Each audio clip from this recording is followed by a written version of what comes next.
Necha yoshsiz? 28 yosh.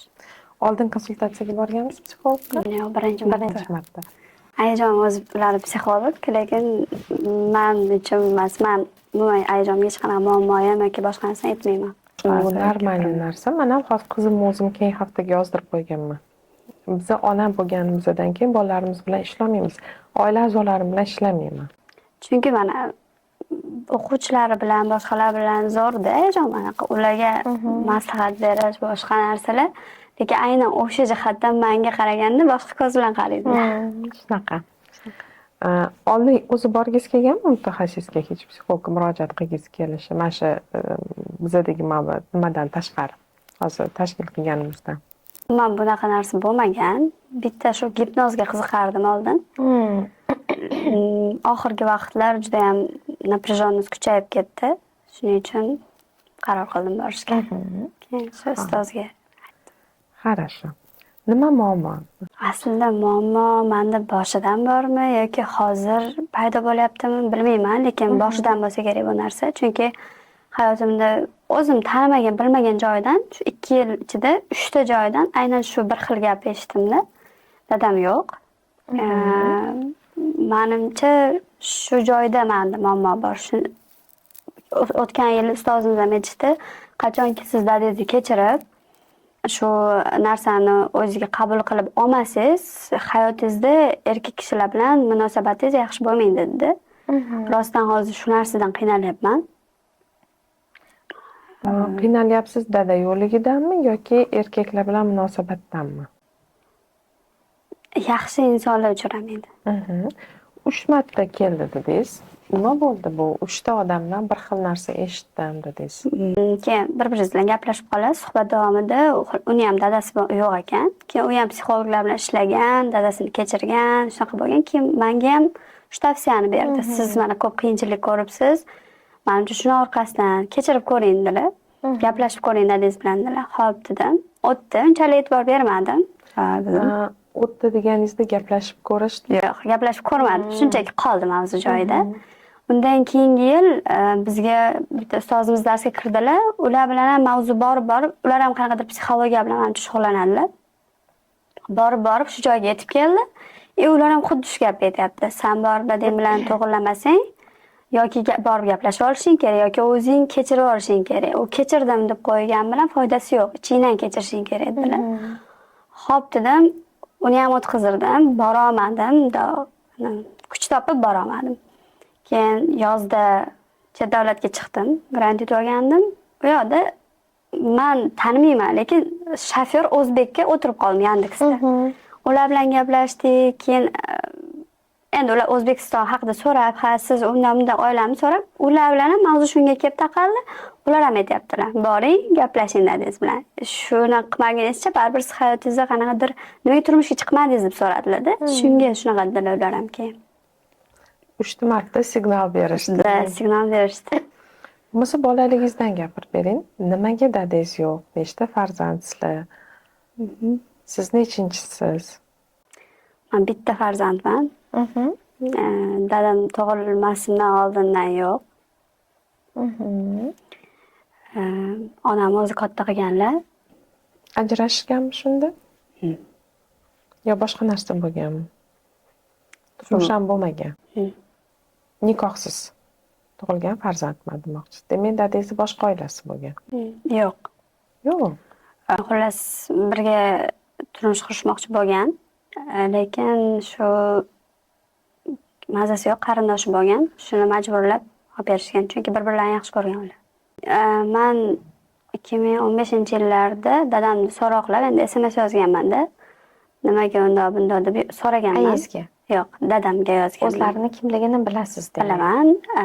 Yoshligimda gaplashib turardim. Ha, aloqa bo'lgan. Aloqa bo'lgan. Unaqa kuchli aloqa emasdi. Bunaqa maktabga bolalarni olib keladi. Men shu narsani ko'rib anaqa qilardim-da. Bitta maktabda ularning boshqa farzandlari bilan o'qigansiz. Keyin ko'chada ko'rib qolsalar, shu anaqa sumkam bo'lsa ham qayerdan kelasiz deb so'rardilar. Shokolad nimadir olib bergan. Hayotimda shu 2 ta narsa. Fotoapparat, telefon olib bergan, xolos boshqa hech narsa qilmagan. hayotimda bir marta tushimda quchoqlashganman. Bu ham 2 yilcha bo'lib qoldi. Shunda ham даже anaqa qilmagan. Eng yomoni hech qachon esimdan chiqmaydigan narsa. Velosiped so'raganman-da. So'rasam pulim yo'q deganlar. Kichkinaligimda. Bir haftadan keyin o'g'li xuddi o'sha men xohlagan velosipedda minib yuribdi. Uni mahallada ham tanigansiz, ko'rgansiz. Yo'q, mahallada emas, ozgina naryoqda turardilar. Keyin shu so'raganman, 2015. Xullas, bolaligimda endi aynan nima his qilmasdim. Onamdan ham so'ramasdim, chunki ona o'zi hayotimiz yetarlicha qiyinchilikdan iborat edi. Moddiy tarafdan. Ha, endi moddiyatan anaqa o'qirdilar jon kontraktda qiynalardik. Kontraktda o'qirdilar o'zlari. Ha. Endi hayot uchun kurashish kerak. Kurashdilar, faqat mani deb yashadilar. Boshqa oila qurmadilar. Faqat men uchun bo'ldi hayotlari. Shu menga yaxshi hayot berishga, men nima so'rasam qilib berishga harakat qildilar. Bu zo'r, bu tomonlama masalan hayotim kerak bo'lsa balki boshqa dadasi borlardan ham zo'r hayotim bo'lgan. Anaqa qiynalgan vaqtimizda ham menga kerakli narsani doim topib berganlar. Ha, oyliklar chiqsa har doim masalan yeyishga narsa olish kerakdir yoki boshqa narsadir, lekin birinchi menga kerakli narsani so'rardilar. Kerakmi senga nimadir olib beraymi deb, men ha deb olib bo'lganimdan keyin boshqa ish bo'lardi uyda. Shu keyin shu dadamni so'roqlab SMS yozganman. Endi o'smirlik davrimga to'g'ri keladi bu narsa. So'raganimda anaqa men ham mazza qilib yashaganim yo'q bu hayotda. O'zim xohlamagan inson bilan oila qurdim. Bir umr kasal ayolni qaratib yashadim. Men yaxshi yashaganim yo'q. Meni ham o'zimga yarasha sabablarim bor. Hozir kichkina qizsiz, aytolmayman.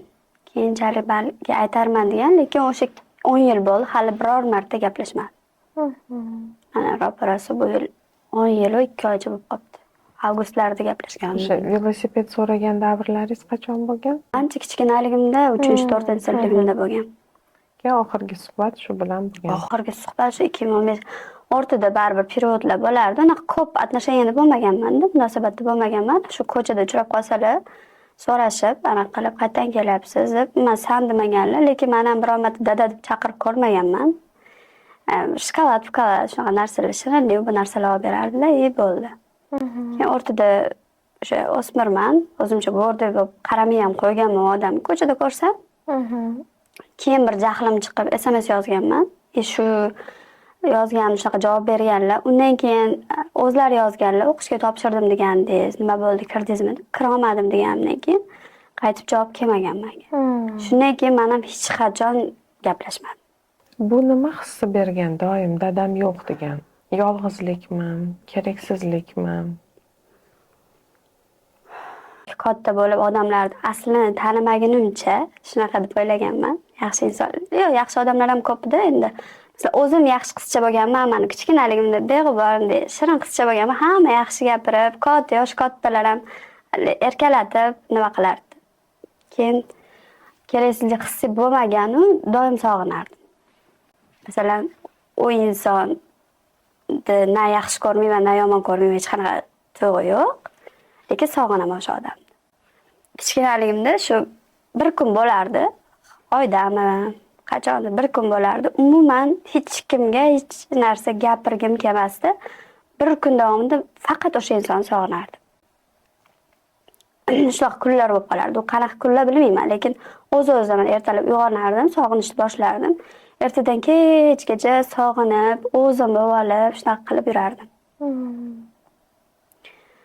Shu hissi bergan, keyin endi bu to'g'ri, Sion.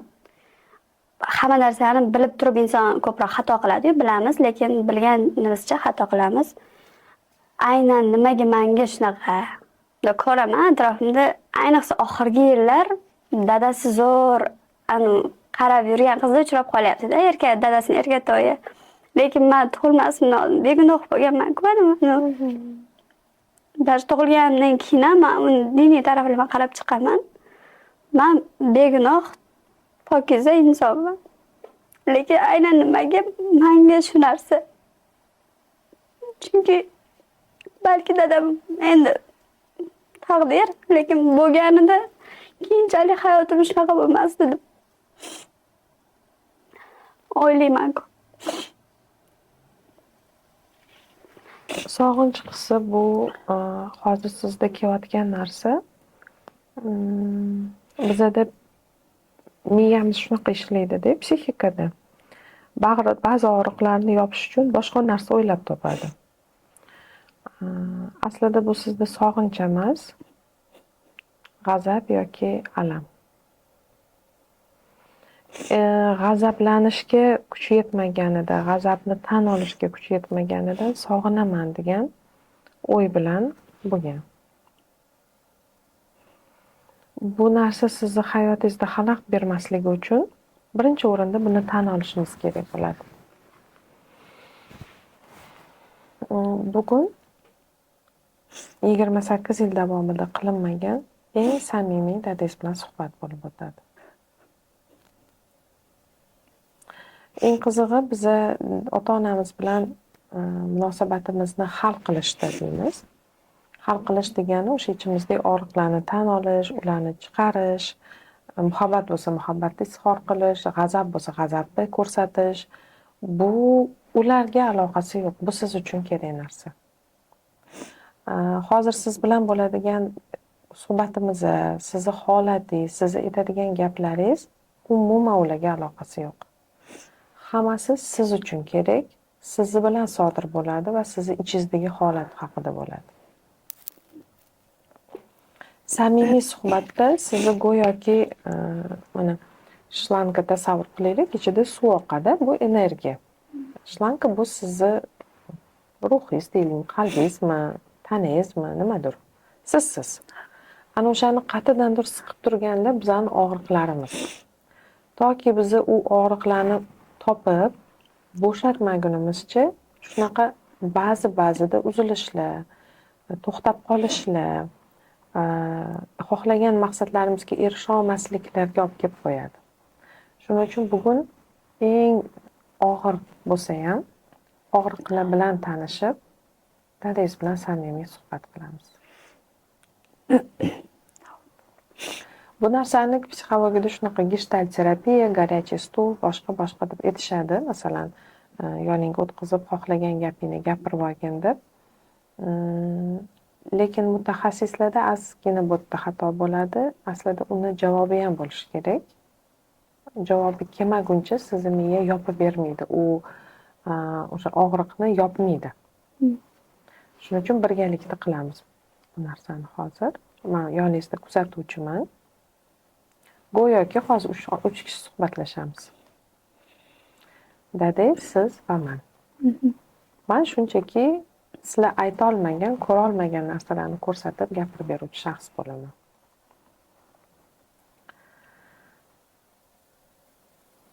Dada. Men gapiraman, takrorlaysiz. Men sizdan juda ham qattiq xafaman. Men sizdan juda ham qattiq xafaman. Siz meni tashlab ketgansiz.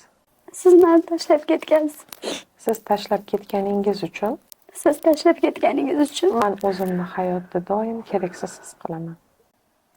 Men o'zimni doim hayotda keraksiz his qilaman. Jamiyatda, o'qishda, ishda, go'yoki hayot mensiz davom etadi. Har qanday davrada o'zimni ortiqcha his qilaman. Chunki sizni hayotingizda men ortiqcha bo'lganman.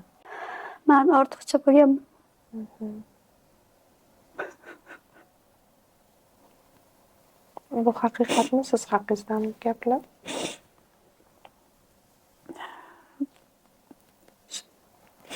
Agar siz haqingizda bo'lsa, sizda hissiyot, emotsiya, tanada reaksiya chiqadi. Ko'z yosh chiqayotgan bo'lsa, mashtingizga nimadir tiqilsa, og'riq bo'lsa, demak bu siz haqingizda. Chunki men adashishim mumkin, lekin taxmin qilib ko'ramiz. Shuning uchun tanangizning reaksiyasi bu eng haqiqiy reaksiya. Bo'g'zingizga nimadir kelib qolgandek, tanangizdan bitta jimirlab o'tib ketishlar, ko'z yosh oqib ketishi birdaniga. Bu men haqimda degani. Shu hamma davrada emas, lekin shu erkaklar oldida balki shu odamga ham keraksizman degan narsa bor. Boshqa davralarda endi kommunikatsiya kuchli bo'lgani uchun yaxshi chiqishib anaqa qilib ketaman. U onamga kerakligim. Chunki sizni teng yarim qismingiz bittasiga umuman kerak emas, bittasini hayotini ma'nosisiz. Shunaqa. Bu hozir biz ham qora tomonimizni tan olishimiz kerak. Qandadir lekin mana bunaqa narsa ham borda. Menikimi faqat meniki bo'lishi kerak insonlarga nisbatan. U kim bo'lishidan qat'iy nazar, ustozimmi, boshqami, bu rashkmi nima, lekin ko'proq meniki bo'lishi kerak. Yo'qotib qo'yish hissidan qo'rqish bo'lsa kerak. To'g'ri aytasiz. Ha, meniki bo'lsa, boshqa odamlar bilan suhbatlashsa, anaqa qilsa, men jahlim chiqadi. Kichkinaligimda endi hozir katta o'zim bosib olganman. Kichkinaligimda uydagilarimda ayajon bujonimni ham qizg'onardim. Chunki ayajonman bitta farzandlar. Даже ikkalalarini bir-birlaridan qizg'onardim-da. Faqat siz meni bujonimsiz, faqat meni siz ayajonimsiz degan narsa. Boshqa o'yinchoq, boshqa narsalarni berib bo'lisha olmayman, lekin insonlarni bo'lisha olmayman. Hali hamon bo'lisha olmayman. No endi katta bo'lganimda hisobiga ochiqchasiga yo'q, men bu odamni qizg'onaman emas. Ozgina ichimda o'ylab jahlim chiqib turadi, lekin yetolmayman endi. To'xta, yo'q, men bu odam meniki faqat qizg'onaman deya men jinnimisan degan narsa bo'ladi miyamda, lekin baribir u his mendan o'taveradi. Bu yoqda. Ana qizg'onish hissi baribir insondim deb o'ylayman. Atrofida boshqa tanishlari ham bo'lishi kerak. Faqat mendan iborat emas-ku. Endi uydagilardagi to'g'ri, mendan iborat bo'lgan, chunki boshqa anaqalari yo'q ularni. Men bo'lganman. Endi boshqa odamlarni o'zini oilasi, tanish bilishi, endi mensiz ham ularda yaxshi bo'lishi mumkin-da. Shunaqa narsa bor. Bu qizg'onish hissi emas. Bu odamni meniki bo'lmaganlar. Shuning uchun boshqa insonlar meniki bo'lsin. Kuchim yetgan joyda o'zimniki qilishni xohlayman. Eng bu yerda kerakli insonga kuchim yetmagan. Qanaqa his qildingiz hozir dadangizga tashlab ketilish haqida gapirganingizda? Nima deb o'ylaysiz? Ular bu gaplarni qanaqa holatda eshitgan bo'lardilar? Shunchaki bezrakdir. Eshitgan bo'lardi deb o'ylayman. Yana ayting, dada. Dada, Siz ham haqiqatdan yuzlashishdan qo'rqasiz. siz ham haqiqatdan yuzlashishdan qo'rqasiz. Aslida siz juda qo'rqoq insonsiz. Aslida siz juda qo'rqoq insonsiz. Siz o'zingizni tanlashni bilmaysiz. Siz o'zingizni tanlashni bilmaysiz. Mas'uliyat olishni bilmaysiz. Mas'uliyat olishni bilmaysiz. O'zingizni hayotda qurbon qilgansiz O'zingizni hayotda qurbon qilgansiz va meni ham va meni ham o'z hayotingiz uchun qurbon qilgansiz. o'z hayotingiz uchun qurbon qilgansiz. Onamni ham qurbon qilgansiz. Nima his qilasiz hozir? Bu narsalar lekin 99% to'g'ri. 1% balki boshqa omillar bordir. Inson adashadi, lekin kuchli bo'lish kerak edi. Ras sevdimi, yaxshi ko'rdimi, mard bo'lish kerak edi. Inson shu qadar bitta himoyasiz insonga shu ish qildimi? Chunki onamda ham dadasi bo'lmagan. Shuning uchun anaqa. Onamda ham o'zi travmalar ko'p bo'lgan.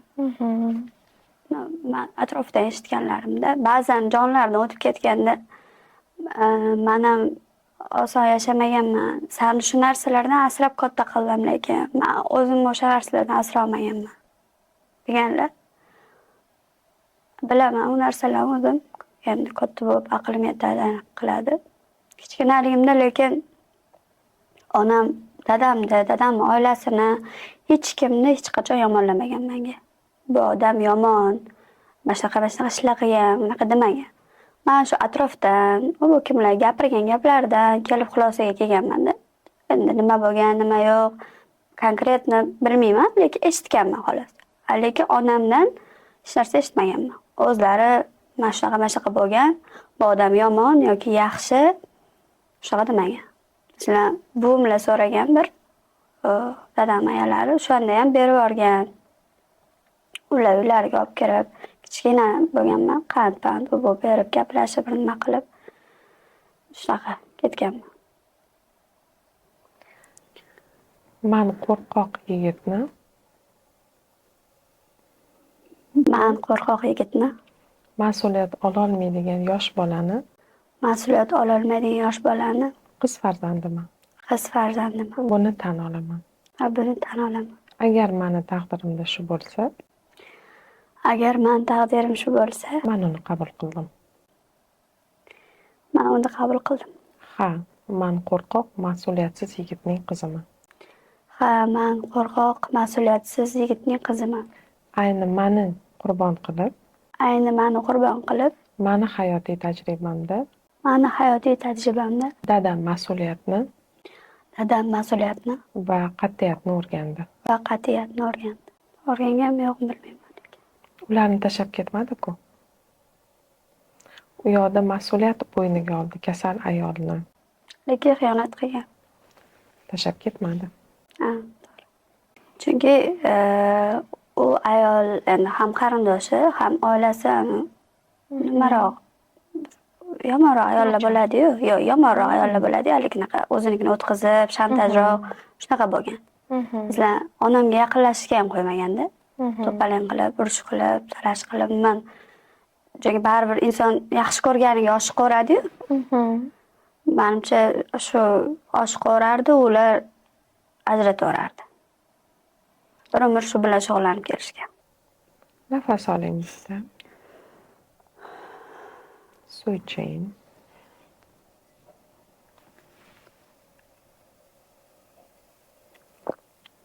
Qanaqa his qilasiz o'zingiz hozir? Nima o'zgarishlar, nima hissiyotlar? Qandaydir oxirgi vaqtlar ko'p jonim og'rigandanmi unchalik nimadir his qila olmay qolganman. Yaxshi his qila olmayman. Ko'proq menda jahl, g'azab, asabiylik ustunroq bo'lib qolgan va yaxshi tuyg'ularni ham bosib ketadi. Uni boshqarish uchun hamma narsani yopib qo'yasiz. Xursand bo'lsam, nimadir agar ranjitsa sразу bosib ketadi-da, bu turmaydi ustida. Quvonch turmaydi, nimadir sal nido narsa bo'lib qolsa g'azab bosib ketadi ustini. Jahl, o'ta agressivlik. Men tabiatan o'zi umrimda shu paytgacha birortasi bilan urushmagan insonman. Lekin mana oxirgi 1 yil ichida urushmayman hali ham naqa bo'lib qo'lma-qo'l qizlarga o'xshab urushmaganman. Gapirib yuboraman haligi. Jahlim chiqib ketadi. O'ta injiqman. Sal meni bokalim yoki bir nimani sal qiyshiq qo'yib qo'ysa yoki birov foydalanib qo'ysa, shundan ham sal jahlim chiqmaydi. Juda ham qattiq jahlim chiqib ketadi. Oddiyroq narsaga nisbatan. Lekin shunga ham voydod bo'ladigan darajada jahlim chiqadi. Shunaqa nevroz holati deydi buni. Demak, kuchli nevrozdasiz. Buni qiyinlashtirmasdan hozirdan sekin davolashni o'rganing. Davolash bu hissiyotlarni tan olish, jahlga kirgan bo'lsangiz ham uni bostirish, nimaga bunaqa qildi emas. Hozir nima his qildim? Jahlim chiqdi. Nimaga bokalimni qiyshiq qo'yganga? Nimaga bokalimni qiyshiq qo'ygani meni shunchalik g'azablantirdi? Aslida men hayotda boshqa insondan g'azabdaman. Katta narsalarni boshqara olmaganimdan kichik narsalar boshqara oladigan darajamda, o'zgartira oladigan, nazorat qila oladigan darajamdagi meni ko'tarib yuboradi. Chunki anta o'zi og'ir asosiyni bosib turibman. Dadamga g'azabimni ko'rsata olmayman. Ayamga ko'rsata olmayman. Ko'chada boshliqlar bilan urusha olmayman. Lekin bokalimni qiyshiq qilganga qila olaman. Kuchim shunga yetadi. Gap bokalda emas ekan. Gap meni dadamdan g'azabda ekan. Shu narsalar shuncha yil ichimda turdi-da. Anaqa qildim, bosib, yaxshi sokin yurdim. Lekin hozir kuchli bo'lish umuman yetib keldi. Ortiq kuchli bo'lishni xohlayman. Yonimda boshqa kuchli odam bo'lishni xohlayman.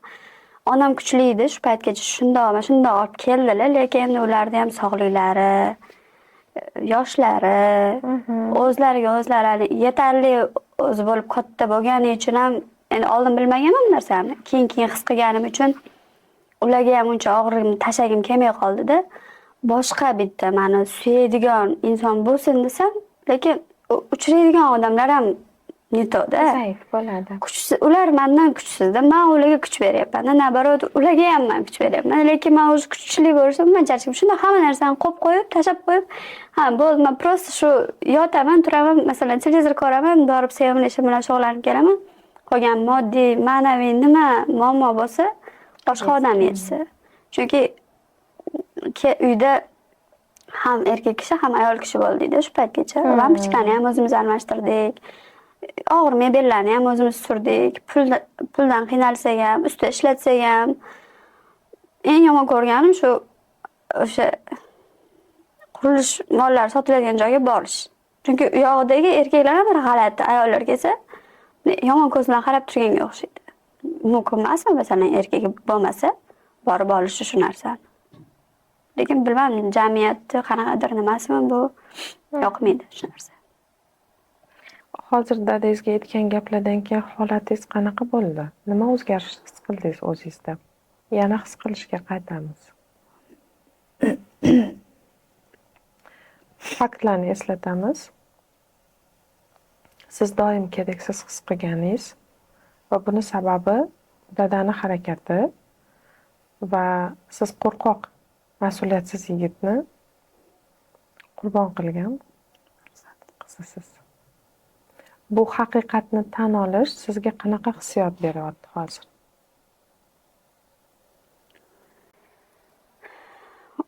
O'sha insonni xohlamayapman.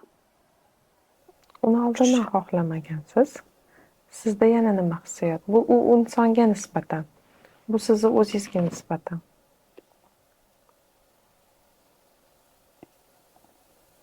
Nafratlanaman. Kimdan? Dadamdan. Ayting, dada. Dada, Men sizni hech qachon sog'inmaganman. men sizni hech qachon sog'inmaganman. Bu sog'inch Bu sog'inch aslida nafratni unutish uchun kerak edi. aslida nafratni unutish uchun kerak edi. Nafrat esa Nafrat esa g'azabimni esdan chiqarish uchun kerak edi. g'azabimni izdan chiqarish uchun kerak edi. Chunki men sizdan juda ham qattiq jahlim chiqqan. Chunki men sizdan juda ham qattiq jahlim chiqqan. Eng ko'p ranjiganim Eng ko'p ranjiganim sizsiz. bu sizsiz. Bugun boshqa. Bugun boshqa. Buni bekitmayman. Buni bekitmayman. Men sizni sog'inmaganman. Men sizni sog'inmaganman. Men sizdan ranjiganman. Men sizdan ranjiganman. Bu haqiqat Bu haqiqat. va bu qanchalar og'ir bo'lmasin, Va bu qanchalar og'ir bo'lmasin, bugun u bilan yuzlashishga tayyorman. bugun u bilan yuzlashishga tayyorman. Men qo'rqoq yigitning Men qo'rqoq yigitning mard qiziman. mard qiziman. Nafas oling.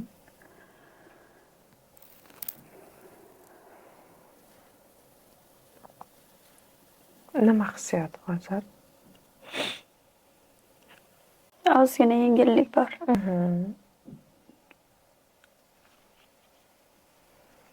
Endi shu yerda mardlik haqida gaplashamiz. Yana haqiqatni tan olish kerak. Men hech qanaqasiga Men hech qanaqasiga mard kuchli qiz emasman. mard kuchli qiz emasman. Bu dastur Bu dastur menga onamdan o'tgan. menga onamdan o'tgan. Kuchlilik Kuchlilik bu onam xohlagan holat edi. bu onam xohlagan holat edi. Va men shuning uchun ham Va men shuning uchun ham men kuchliman degan men kuchliman degan va hayotdagi eng baxtsiz insonman degan va hayotdagi eng baxtsiz insonman degan dasturda yashadim. dasturda yashadim. Eng qizig'i, men bu dasturni tanlamaganman. Eng qizig'i, men bu dasturni tanlamaganman. Bu dasturni onam tanlagan, Bu dasturni onam tanlagan, dadam tanlagan. dadam tanlagan. Men uni ongsiz ravishda qabul qilgan edim. Men uni ongsiz ravishda qabul qilgan edim. Bugun men tanlash imkonim borligini bilaman. Bugun men tanlash imkonim borligini bilaman. Men kuchli bo'lishni Men kuchli bo'lishni va eng baxtsiz bo'lishni tanlamayman. va eng baxtsiz bo'lishni tanlamayman. Nimalarni his qildingiz? To'g'ri gaplar. Chunki men onamchalik kuchli emasmanda. Lekin ularga qarab ular meni bardosh beryaptilar, chidayaptilar. Men ularga sezdirmasligim kerak. O'zi shundoq yetarli, men ham kuchli bo'lishim kerak deb harakat qilganman. Ular chidagan narsaga men chiday olmayman rostdan. Agar ikkita narsa bittada kelsa, ikkalamizga bir xilda kelsa, ular chidaydilar, men chiday olmayman. Masalan, men kasal bo'lsam, ular hamma narsa qila oladilar. Lekin men ularchalik hamma narsa qilaman. Men ham qilaman. Juda mehribonman, hamma narsa qilaman. Jonimni ham beraman, lekin ularchalik emas. Buni yaqinda ham his qilganman. Ular mazasi qochgan. Ularchalik bo'la olmasligimni his qilganman. Bo'lishi shart emas unaqa. Hamma har xil bo'ladi. Bu aslida ayezlarni o'zlarini tanlovi, kuchli ayol bo'lish. Buni eng qizig'i dadangiz bilan ham tanlamaganlar. O'zlarini dadalari bilan bog'liq munosabatda kuchlilikni tanlaganlar. Ularning dadalari nimaga bo'lmagan? Ularniki ajrashib ketgan. Babam rahmatli xiyonat qilganlar. Bo'lgan. Nurjahon Begim rostdan ham ikkinchi muhim figura bu aytganingizdek balki dadangizdan ham muhimi bu tog'angiz, chunki tog'a dadangiz uchraguncha ayezni hayotida muhim inson bo'lgan. U o'zini dadasidan xafa bo'lgan, o'zini akasidan yoki ukasi bo'lsa undan xafa bo'lgan. Keyin dadangiz kirib kelgan. Erkaklardan juda ham kuchli ko'p yomonlik zarba olingan ayol keyin sizni dunyoga keltirganda siz erkaklar bilan yaxshi munosabat qila olmaysiz. Chunki bu siz uchun juda xavfli turibdi. Bu sizni himoyangiz uchun sizni hayotingizga hozir hech qanaqa ko'rinishda erkak kirib kelmagani ma'qul. Chunki ular kirib kelsa yo tog'angiz yo dadangiz bo'lib chiqadi. Bu undan ham og'riqli bo'ladi. Shuning uchun munosabatga kirishdan oldin ulardan o'sha holatda yopish deymiz. Ana endi kechirish so'zini siz hozir butunlay noto'g'ri talqinda tushunasiz. O'zbekda siz emas, ko'pchilikda bor. Kechir so'zini go'yoki uni og'riqlarini qabul qil, tan ol, unga mayli degan narsani berish. Yo'q. Kechirish boshqa narsa.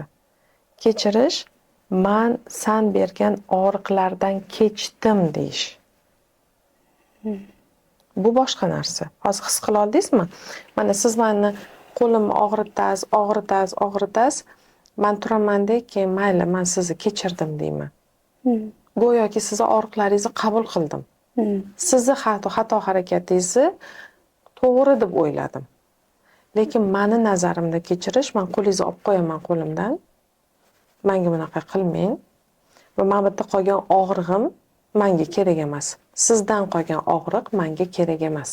Men og'rig'imdan voz kechaman. Bundan voz kechish uchun men buni davolayman. Farqini tushuna oldingizmi? Meni qo'limni yaraladingiz-ku. Siz hozir yarani ushlab qoldingiz, lekin tog'ani kechirdingiz. Yara hali qalbda turibdi. Tushingizga kirganning sababi u ichingizdagi o'sha aytilmagan gaplar, ko'rsatilmagan hissiyotlar va siz kechirdimda aytayapman-ku, u odamni o'zingizga itarib qo'ydingiz. Lekin men buni olib qoldingiz. Aslida uni itarish emas, chunki u shundoq ham ketdi. Hozir gap tog'ingizda emas, gap uni bergan og'riqlarida edi. Bu yaralar davolanmadi. Ular bor, lekin rostdan ham har qiynalib azob chekkanimda Esga tushadi. kelaveradi. U ham kelib turib, o'sha narsa ham o'tib ketgan, lekin o'sha narsa ham kelib qiynaydi. Ana. O'sha ayni vaziyatga qaytaveradi. Keyin bitta narsa o'sha kichkinaligimga qaytgim kelaveradi. Kichkinaligim ham o'ta yaxshi bo'lmagan, lekin hozirdan yaxshi tuyulib, o'sha yerga borib, o'sha yerdan o'zimni davolab kelgim keladi. Bu eng to'g'ri yo'li. Qarang, siz mana insonlar o'ylaydiki, biz hozir kattaman, o'tmishda qolib ketdi deymiz. Xato yana shu yerda ketdi. Biz o'tmishda qolib ketmaganmiz. O'sha menda kichkina qizcha bordi. Обязательно mana kaftingiz o'sha qizcha o'sha kaft. Faqat bundoq o'sdi. Boshqa sizga 5 yoshingizda bitta qo'l, 20 yoshingizda boshqa qo'l berishgani yo'q-ku. Yurak o'shami? Yo sizga bir 15-20 yoshda yangi yurak beriladimi? Miyachi? Bizda xato shu yerdaki, bolaligim qolib ketdi. Yo'q, bolalik hech qayerda qolib ketmadi. Mana shu tananing ichida yashab yuribdi u bola. U shunchaki shaklini sekin-sekin o'zgartirdi. Lekin sostav xuddi o'sha. Ya'ni nima bilan oziqlangan bo'lsa, nimaga to'yingan bo'lsa, o'sha narsa kattalashdi, xolos. Eng qizig'i kattalashdi, kichraymaydi. Shu sitatalarni ijodkorman-ku, sitata yozsam ham, nima yozsam ham hammasi o'shanga bog'liq bo'lib ketaveradi-da. Bolalikka eltishi, mani o'sha joyga olib borishi va o'sha yerdan o'zimni yaxshilab kelishim. Молодец.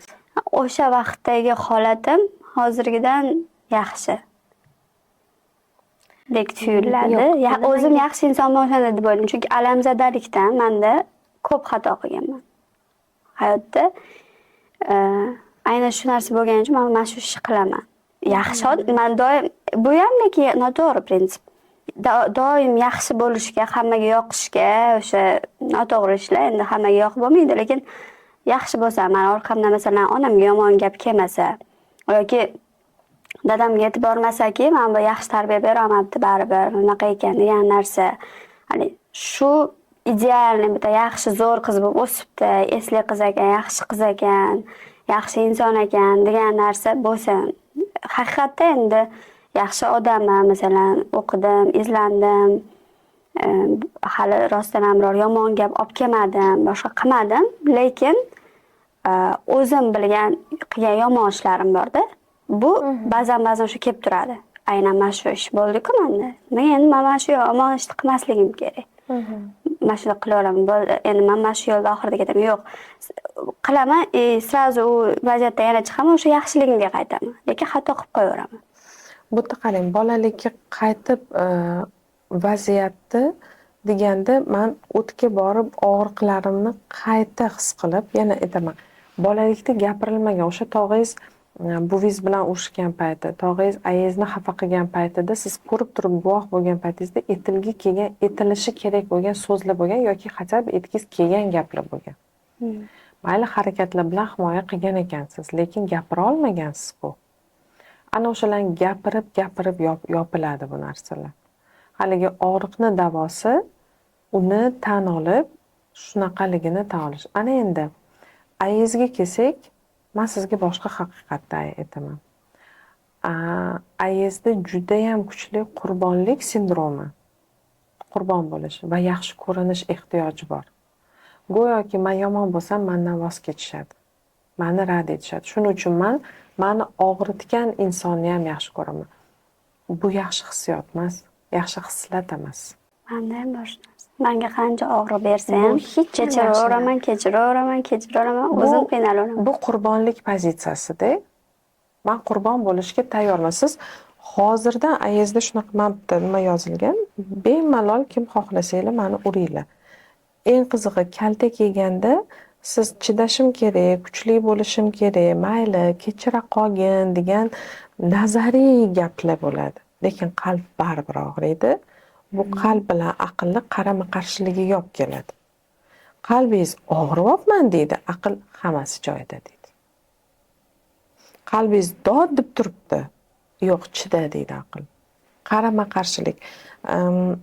Bitta kuchingiz bu tarafga tortadi, bitta kuchingiz bu tarafga. Shuning uchun siz erishmoqchi bo'lgan narsalar qiyin, og'ir, zo'rg'a bo'ladi.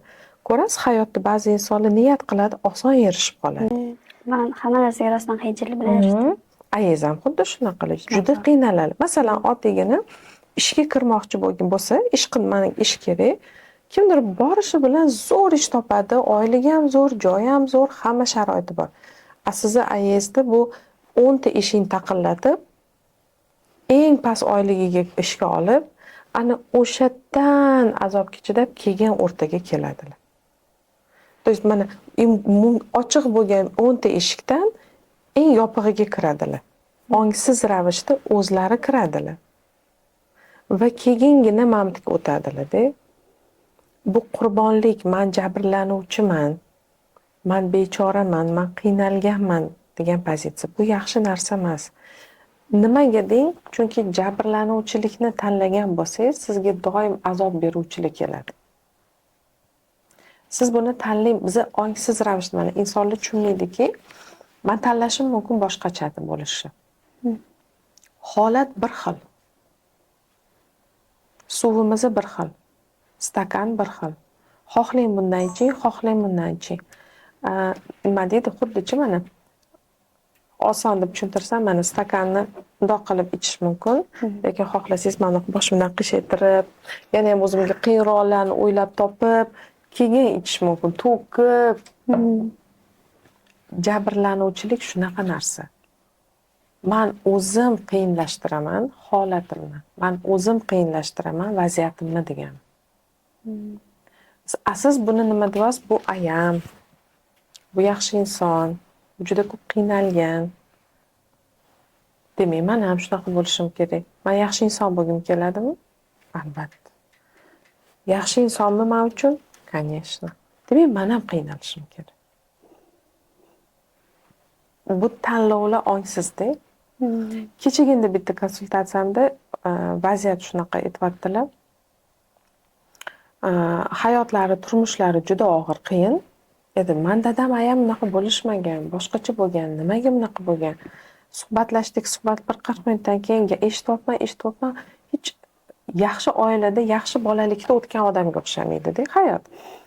Nimani ko'rgansiz dedim oxiri. Qanaqa vaziyat sizni ko'z o'ngingizda bo'lganki, siz qattiq achinish va aybdorlik hissi, rahm qilish his qilgansiz desam, kimni hayotda urib o'ldirib qo'yay deyishgan desam, ammamni dedilar.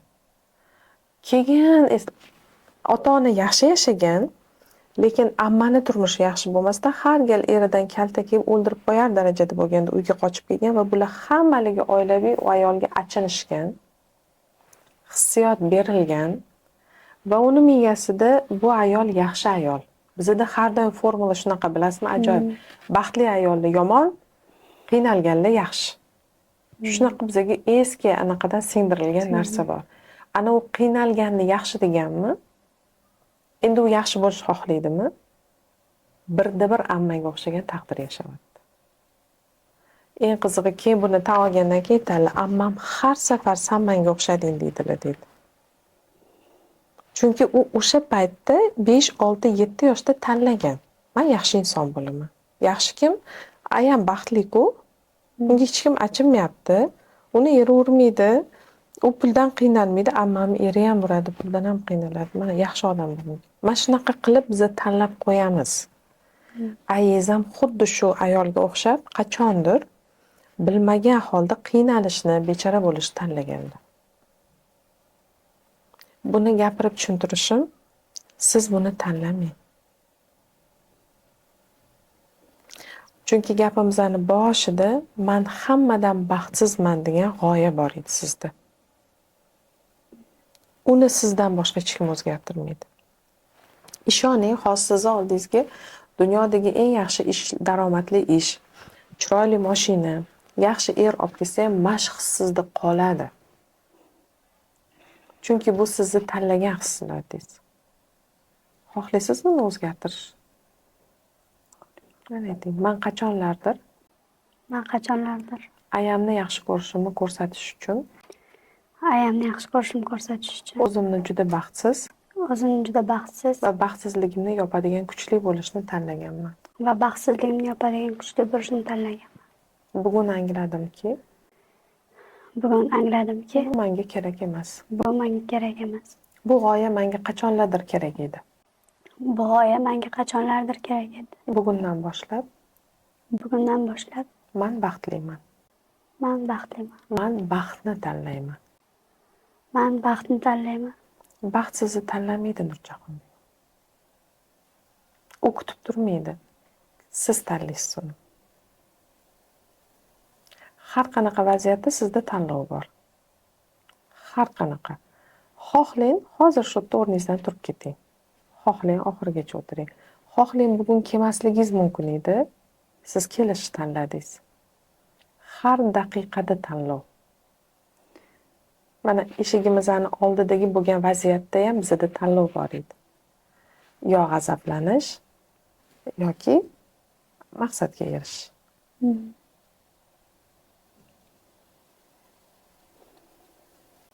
Bunaqa narsa o'zim o'sha og'riqlarni his qilganman. Bilaman qanchalik shunaqa og'irligini. Bu odamda ham shunaqa xuddi shunaqa og'riqni bu odam ham his qilib qolmasin degan ma'noda kechirib yuboraveraman-da. Nima ish qilishdan bir agar kechirmasam, haqiqatda kechaman. Как dadamni kechganda, lekin u ham kechishmas aslida. Kechmadingiz hali. Ha, o'shanday kecha masalan butunlay munosabatlarimni uzib yuborishim mumkin, lekin o'sha paytgacha nechadir yillab men qiynalib o'sha odamni doimiy ravishda nima ish qilishidan qat'iy nazar kechirishim mumkin. Bu juda ham noto'g'ri falsafa. Men jabrlanuvchi bo'laman, men qurbon bo'laman degani. U odam ham o'zini shunaqa ko'rsatadi. Men deydi, Chunki o'zim siz shunaqasiz. Siz o'zingizga mos odamlarni tanlashingiz kerak-ku. Sizni aytyapman, sizga hozir baxt juda ham g'alati tuyuladi. Siz o'zini tanlaydigan, yo'q deya oladigan, kerak paytda yaxshi narsaga o'zini loyiq biladigan insonlar siz uchun juda xudbin, yomon, egoist bo'lib tuyuladi. Shunaqami? G'ashingizga tegadimi shunaqalar bormi atrofingizda? lekin juda unchalik o'ylamayman-ku. Samimiy bo'lsangiz-chi? Chunki hali aytgan gapingiz bor edi-ku. Ha, Atrofimda dadasi borlar g'ashdan oldida men o'zimni baxtsiz his qilaman. Nega men degan. Buni tegida ular meni g'azabimga tegadi. Ha. Ular men xohlagan hayotda yashaydi, men u yerda bo'la olmayapman. Ular meni nima deydi, g'ashimga tegadi. Trigger degani bu meni og'rig'imni ko'rsatyapti degani. Bu narsa ham oldin bo'lmagan. Maktabda ham masalan sinfdoshlarning o'rtasida boshqarsida ham shu dadamni ko'rardim boshqa bolalar bilan. Boshqa yaxshi dadalar bolalarini ko'rmaganman. Endi unaqa narsa ko'rinmasdi ko'zimga. Lekin men shu universitetda o'qiyotganimdan beri shunaqa qizlar uchrab qolyapti-da. Kursdoshlarim orasida ham bor. Har ikki birida dadasini gapiradi. Xullas, Simagurshi dadasi. Mana hozir yangi kvartiraga ko'chganman. Shu yerda bitta qizcha turadi.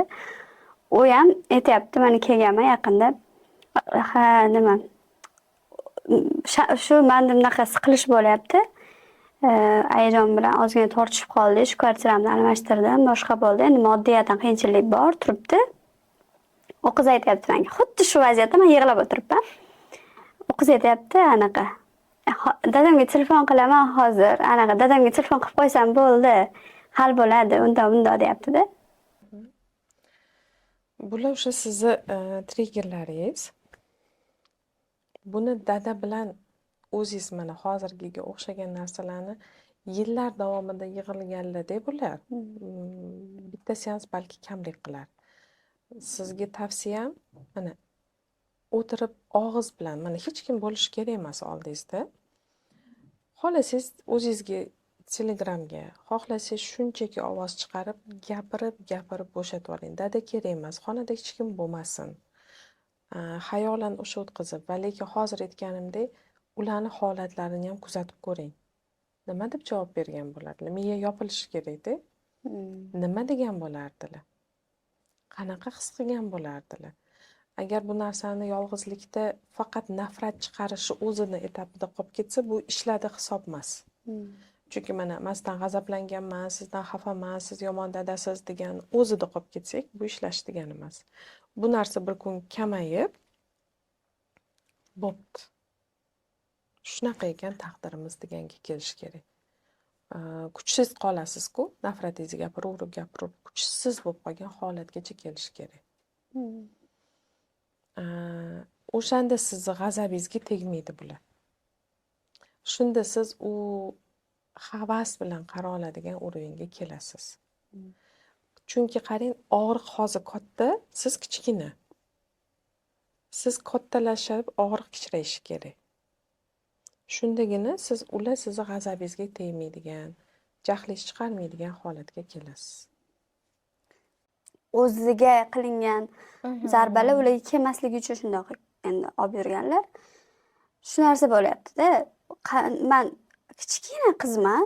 O'zim bilan teng bolalar, rosa zo'r, yaxshi, hamma orzu qiladigan bolalar ham gapiradi menga, masalan, gap otadi. Bo'ladi-ku endi.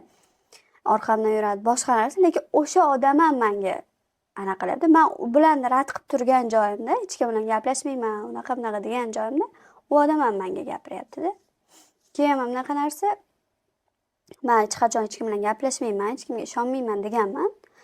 Lekin adashib shu bir o'rtog'immi, bir kursdoshimmi, bir nimam bo'lib turib kirib, sekin kirib oladi hayotimga.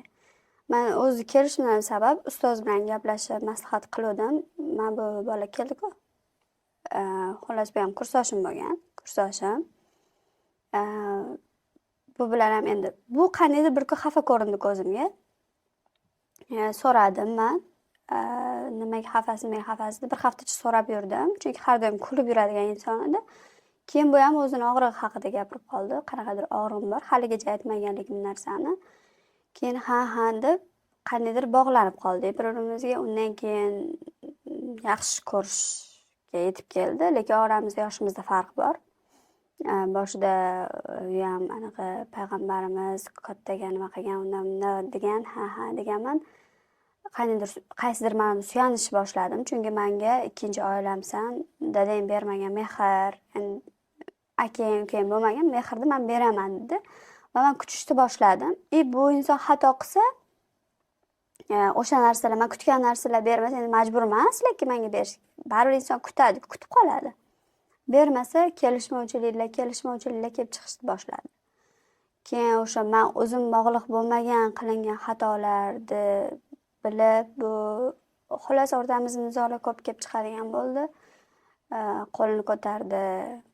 O'ta yomon, kurayda turmaydigan gaplar, lekin hammasini kechirdim. Hammasini hozirgacha kechiraman. Chunki bu aytadi, men g'azablanib ketaman, seni shu qilgan xatolaringni, masalan, tanish bilan gaplashsam, xiyonat deb hisoblab, shu narsalarni to'g'ri yetkazib bera olmayman. Yo'q, aynan bu mana bu narsa uchun mana bu narsa kelib chiqqansam ham, endi aynan baribir hech kim bir-birini anglamaydi-ku.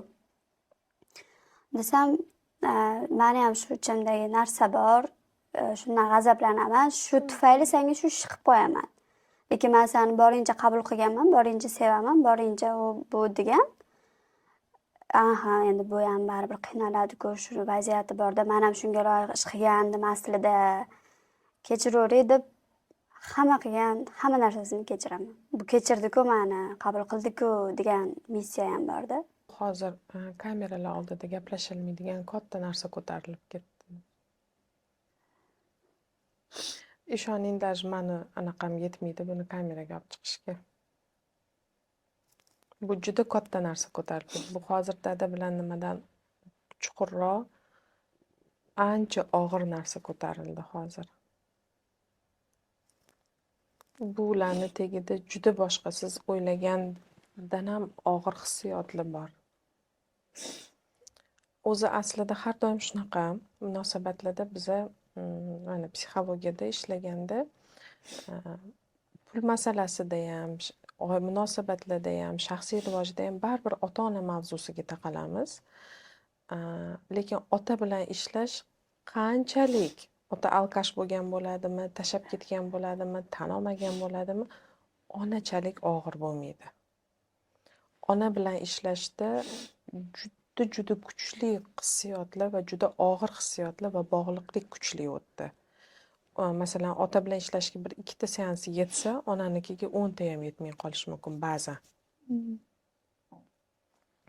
Ayniqsa siz hozir aytgan narsa aytyapman-ku, siz shunchaki menga hikoya etyapsiz, men ko'rgan narsalar o'ta og'ir buni tagidagi. Boshqa narsalar chiqib ketadi. Hozir ochsak, yashik Pandora ochib yuboramiz hozir bu yerda. Buni aytaman, kamerada meni ham kuchim yetmaydi buni. Kuchim deganda anaqa shijoatim yetmay qoladi. Men tinchgina hech kim eshitmagan joyda qilish xohlayman bu ishni. To'g'ri, lekin anaqa, chunki hamma narsalar ham baribir gapiravermaydi-yu. Oxirgi vaqtlarda hamma band beryapti-da, hayotimni bitta o'zim qolgim kelyapti-da.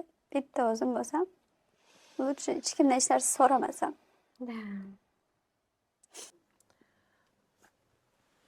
Otani anglashga tushunish degani kechirish emas yana. Причинно-следственной связи degan narsa bor. Nima sababdan shunaqa qildi degan narsani qilib ko'ring. Nima sababdanligini men sizga aytdim. Qo'rqoqlikdan, jur'at etmaganlikdan, mas'uliyatsizlikdan. Bu narsa как бы undan mana bu jinoyatni anaqasini olib tashlash kerak. Miyada siz uchun. Ha, dadam qo'rqoq. Nima deydi? Ruschada na нет и суда нет deydi-yu. Yo'q degandan keyin nima ham qilib bo'lmaymiz. Qo'rqoq. Mas'uliyat bo'yniga ola olmagan. Ha, shunaqa. Ha, men qo'rqoq insonni qiz farzandiman. Boshqanaqam yo'q.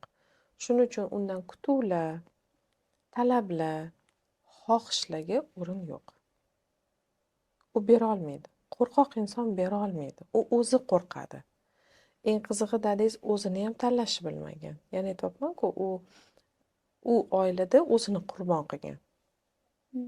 Xayolan. Va sizni ayingiz sizni qurbon qilgan. Umuman qurbonlar jamoasisizlar.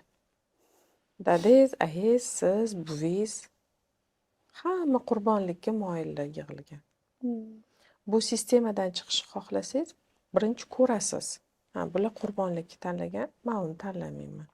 Xo'p, tanlamasligim uchun nima qilaman degan keyingi mavzu bo'ladi. Tanlamaslik uchun men ulardagi fikrlamayman. Agar siz hozir yana hayajonimdagi deyman, hayajonim shunaqa bo'ldi, yana ulardagi fikrlashni boshlaysiz. Fikrlashlaringiz sizni qaroringiz harakatga olib keladi. Va harakatlaringiz yana borib o'shanaqaga aylanib qoladi.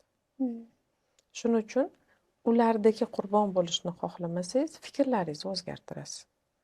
Birinchisi, men baxtsizman, men dunyodagi eng baxtsizman, tashlab ketilganman degan fikrlarni, men qo'rqoq insonni farzandiman. Qo'rqoqlikni chunki hech narsa qilib bo'lmaydi. Uni ichiga jasurlik tabletkasi ichirib qo'yadigan. O'tmishga borib o'zgartira olmaymiz. Qo'rqoq insonni siz o'zgartira olmaysiz. Bo'ldi, shunaqa. Va baxtsizman degan forma gapni olib tashlab, men o'zim tanlayman. Chunki ayingiz tanlamagan, dadangiz tanlamagan, buvingiz tanlamagan. Men tanlayman. Har holda urinib ko'raman. Eng qizig'i birinchisida o'xshamasligi mumkin. Ikkinchisida o'xshamasligi mumkin, lekin 15-sida o'xshashi mumkin. Voz kechmang. Bizda insonlar o'xshamadi-ku. Bordim psixologga, foyda bermadi. Aytganini qildim, ishlamadi. Ishlamaguncha qo'ymanglar deyman. Natija bo'lmaguncha voz kechmang. Edison agarda Tesla'lar kashfiyotidan voz kechganda biz chiroqsiz o'tirardik. Agarda kim edi? Garri Potter avtori? Rolling Stone'midi, kim edi o'sha ayol. 11 marta rad etgandan keyin 12-sida yana nashriyotga olib bormaganda biz Garri Potterni eshitmagan bo'lardik. Voz kechmaymiz. Natija bo'lmaguncha ishlash kerak.